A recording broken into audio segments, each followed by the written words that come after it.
People power in the streets of Moscow. The symbols are falling, but where's the party heading? The government's expanded definition of AIDS redefines the scope of the epidemic. And the great Sabatini, a tennis prodigy, enters her prime. And Spencer, in his prime, or what passes for it, in Los Angeles this morning. Spence? All right, Mike. A lopsided satellite photo shows lots of clouds in the west and lots of sunshine in the east. And I'll have the weather translation in a few minutes. Joan? Yes. Oh, yes, me. We're on both coasts this morning. Yes. And it's Friday, huh? We don't need any translation here. Friday means weekend. Yes, but this has been a long week. It's kind of astonishing to realize, really, that we began the week reporting the unthinkable, really, a coup against Mikhail Gorbachev and the reform movement that had such strong force in the Soviet Union. And it is equally astonishing that we conclude the week with the coup already behind us.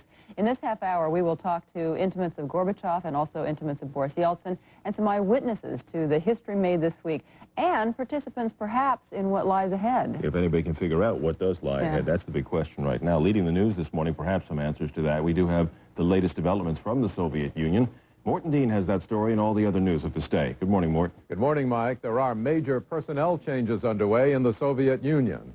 Mikhail Gorbachev says he has learned some extremely difficult lessons this week, a week that he calls my drama. Just what lessons those changes will bring to the Soviet people is not yet clear, but we're already seeing their effect in the Kremlin. First thing this morning, President Gorbachev fired his foreign minister. Alexander Besmertnik announced the news himself to ABC's Ted Koppel. I have just had a telephone conversation with my president, and he informed me that he believes I was quite passive during the 3 last days of the emergency situation. So we discussed my position, and I have resigned, and because this is not true at all. And I was not given any information which that conclusion is based. Unfortunately, it's not the best way to do it. But I would like to tell you the story as it was. There are many other changes coming. President Gorbachev said just a few minutes ago that the whole government is going to have to resign. Gorbachev and Russian President Boris Yeltsin have been working on the changes together, and this morning they made their first joint appearance since the coup failed. It was before members of the Russian parliament. Воздать должное позиции I wish to pay tribute Российской Федерации, to the position of the Russian Federation. потому что прежде I всего shall start with that, because it was, first of all, огромной массе the Russians in their enormous Верховный Совет multitude, интересы и the волю Supreme Soviet expressing the will and interests of the Russians, правительства and the government объединились и стали стеной на that пути. united and stood like a wall to block the conspirators. И это I тоже я particularly wish to single out в результате той оценки, and I'm doing that as a result которая базируется of на a реальности judgment based on realities всего, что произошло, as выделить to what happened. выдающуюся I роль wish to президента single out России the outstanding role of the President of Russia в этих событиях Бориса in these Николаевича events, Ельцина. Boris Nikolaevich Yeltsin.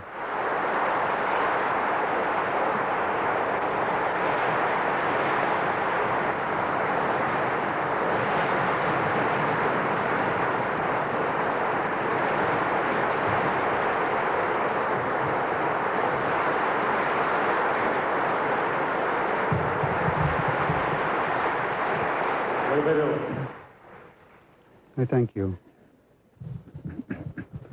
We have reached a stage in the development of society when it's become perfectly clear that it's clear that everything has to be changed. Authority, the federation, the economy, property relations, and the situation of persons.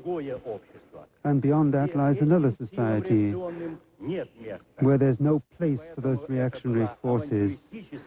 This was the last attempt of adventurers to get their revenge and to halt the progressive process and to intercept it by all means possible and seize power. Была у меня информация о том, I had information разного плана о поведении министра иностранных дел. various thoughts about the conduct of the Minister of Foreign Affairs. This morning, I learned that at the very least he was zigzagging or failed to take a clear position. I dismissed him from his post as foreign minister. I'm talking about Alexander Alexandrovich Besmертных.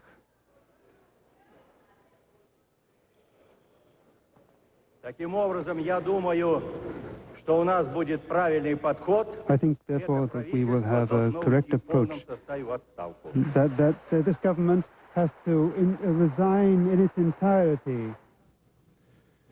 Mikhail Gorbachev addressing a crowd at the Russian parliament. It was the first joint appearance with Boris Yeltsin since the coup took place and failed. Last night, outside of KGB headquarters in Moscow, the statue of the founder of the KGB was toppled. Thousands of people demonstrated. It was a joyous occasion for them. And this morning, hundreds of Russians are rallying outside Communist Party headquarters in Moscow right now. And ABC's Jim Hickey is on the scene, and he joins us live now on the phone. Jim? Lawrence, one of the major changes that you talked about this morning has to do with the Communist Party here in Moscow. I am standing directly outside the party headquarters, which has been ordered closed today by decree of Moscow's mayor. The decree declares that as of today, Communist Party activities in Moscow will cease, and that the building is to be...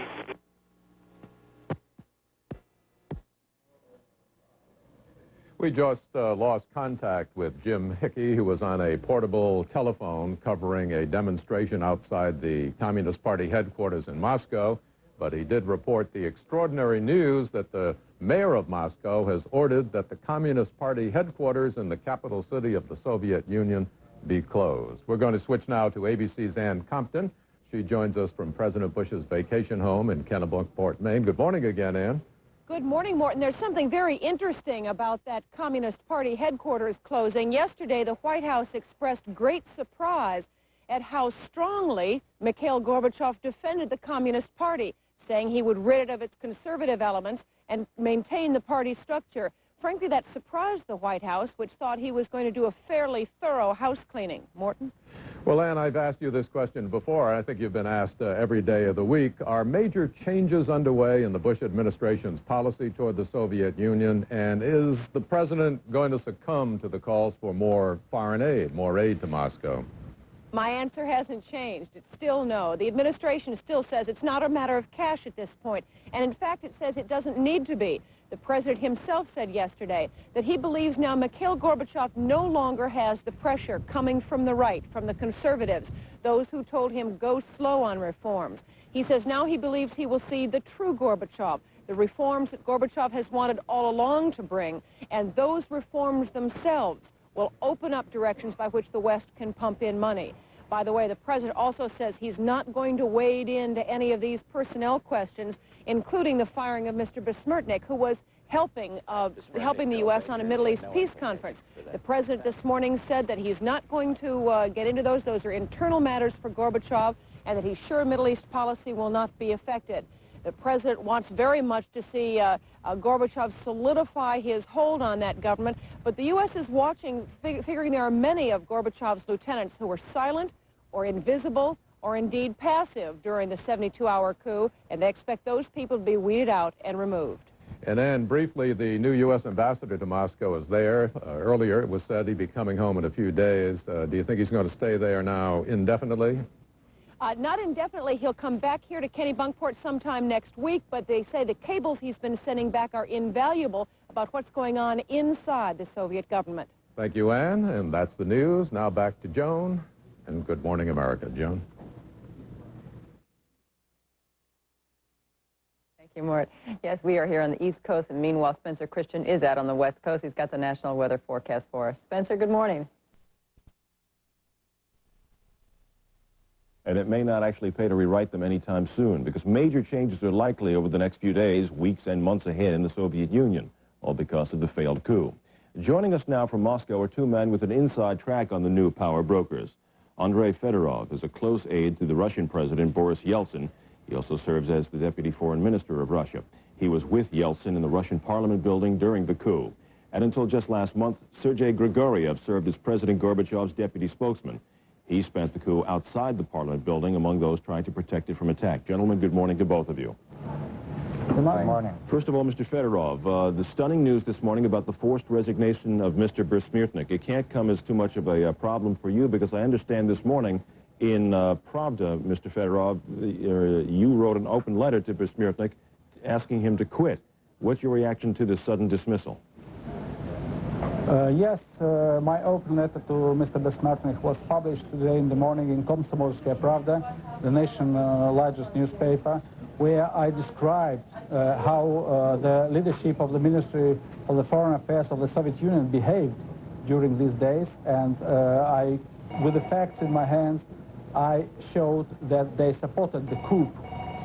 Do you know who's going to replace him? Is it possible that perhaps the foreign minister of Russia might replace Mr. Besmirtnik? I don't know yet, because this is the president of the Soviet Union who should decide this issue. And my personal point of view that he will wait till Monday, because Monday is maybe the most crucial day in the coming period. Mr. Grigoriev, you were very close to Mr. Gorbachev. You worked for him for a goodly amount of time. You believed in him. You ultimately left a bit disappointed. Do you now think that Besmirtnik was another one of Gorbachev's now famous, quote-unquote, mistakes? Well, my feelings about Mr. Besmirtnik is and always was that he's just a gutless bureaucrat, and when he was told and instructed to convey the positive line or the good line for reforms, he did that. When he felt that there might be somebody else on top giving him different type of instructions, he immediately changed his line and started to serve the interests of this this emergency committee. And this explains it, and this probably doesn't have to go deep inside his feelings, because he was afraid. He told everyone he was sick, but still very quietly he was trying to serve the committee, trying to fulfill their instructions. Sergei, you and I worked together just a few weeks ago during the summit. We sat atop the Mezh Hotel and we talked about the changes in your country. If I were to come back to Moscow right this moment, would I notice a major change in the mood around that city, around that country? Yes, I think that if you come to Moscow now, you'd first of all notice a major change in the attitude of a lot of people. Sometimes troubles like tragedies like this, they help to mobilize people, help to all the people to understand well and better where they are, where they stand. And this is amazing. This is one of the times when I really feel great being a Soviet, being a Russian, being with the people. The people treated each other even much better, much warmer than we got used to see it in the streets. And I think that now the people really understand what democracy means for them and how they would like to fight for democracy. Mr. Fedorov, while Sergei and thousands of others were outside the Russian Parliament building trying to protect it from attack during the darkest hours of the coup, you were inside with Mr. Yeltsin and the others. Give us a sense of what it was like, because there had to be at least a goodly number of hours there where you actually thought that you were going to come under attack. What went through your mind, Mr. Yeltsin's mind? What did he say? Okay, so all the time Mr. Yeltsin have been in his office, and we are trying to do all our best to establish communication system as well as with abroad, as within the country. And he will stay there till 1 a.m. Wednesday morning. And when the first shootings, all the shootings began, he went out from his cabinet and he sat in, and we sat together. We were about 20 or 30 people from his staff. He sat on the sofa. He was pale, he was tired, sleepless, and we were sitting and trying to speak about something else than coup d'etat. But at 10 minutes past 1 a.m., the chief of his bodyguards, Alexander, came and said, it's time to go downstairs. So you went downstairs And so that- anticipating an attack from, Yes, the Soviet Army. Yes, there is a shelter, and the bodyguards, all in all, we were about 50 people, and the bodyguards surrounded us, and we went down to the shelter, and we spent the time in the shelter till 5:15 a.m. And you were This was convinced then maybe that the most- Army was not going to attack at that point? No, unfortunately, we caught the radio transmission of the military that they should complete the capture of the White House till 1:30 a.m. When you think back That's now, why- sorry to interrupt you, when you think back on it now, can you believe what you went through? Can you believe the results? No, but we were ready. That's why we took machine guns, we took all our military ammunition with us. We went down to the shelter. There is a door which is about 50 centimeters wide, metal. This is the last barricade it was, and from this bunker there was no way out.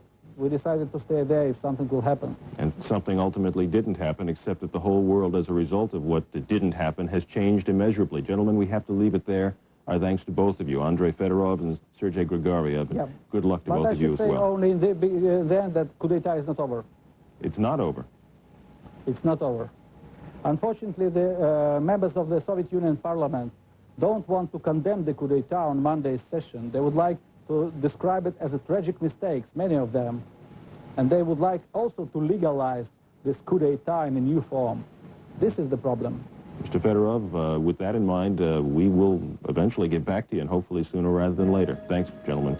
It is now 17, almost 18 minutes past the hour. More reflections on the week's events in the Soviet Union from Soviet analyst Marshall Goldman when Good Morning America continues.